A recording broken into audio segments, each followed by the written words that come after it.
Assalamualaikum dan selamat petang. Nama saya Ina Insyirah dan hari ini saya akan berkongsi tentang info peranan tanah di dalam biodiversiti dan impaknya kepada tanaman lestari.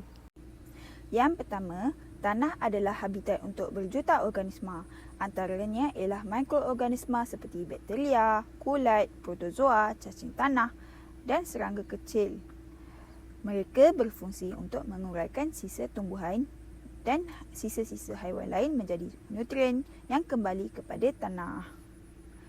Yang kedua, tanah juga berperanan untuk kita nutrien seperti nitrogen, fosforus, kalium dan magnesium yang berasal dari bahan organik yang terurai dan disimpan di dalam tanah.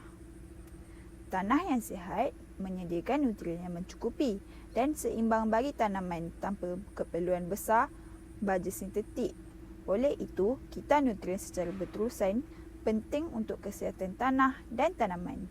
Yang ketiga, tanah berperanan penting dalam menguruskan air dalam ekosistem. Tanah yang sihat mempunyai banyak akar tanaman serta bahan organik yang dapat membantu mengurangkan hakisan apabila aliran air pada permukaan. Dia juga dapat menjaga kualiti air yang berfungsi sebagai penapis semula jadi yang membantu menapis bahan pencemar daripada masuk ke dalam sumber air bawah tanah. Yang keempat, tanah berperanan dalam pengurusan karbon. Tanah yang sihat menyerap dan menyimpan karbon di dalam bentuk bahan organik. Ini memainkan peranan penting dalam mengurangkan kesan perubahan iklim. Pertanian yang bersifat mampan dan lestari boleh membantu dalam penyimpanan lebih banyak karbon dalam tanah, mengurangkan pelepasan karbon dioksida ke atmosfera dan membantu mengurangkan perubahan iklim. Yang terakhir, tanah menjadi penyokong kepelbagaian genetik tumbuhan. Kepelbagaian tanaman di ladang atau hutan menyediakan lebih banyak sumber makanan dan habitat bagi serangga, burung dan haiwan lain yang membantu memelihara biodiversiti.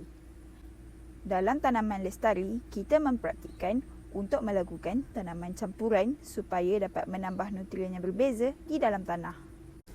Di tanaman saya menerapkan amalan tanaman campuran untuk menjaga nutrien tanah selain dari dapat memaksimumkan penggunaan ruang dan menggalakkan kepelbagaian hasil tanaman.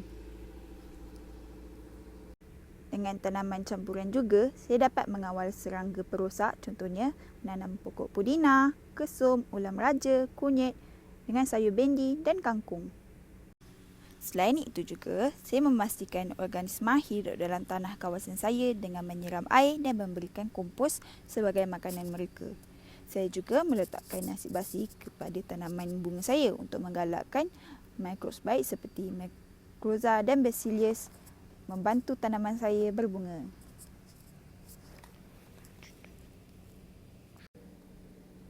Saya juga menanam tanaman menjala seperti clipping fox eye dan pegaga sebagai sukupan hidup dan menjaga tanah dari hakikat hujan dan mengelakkan kekeringan.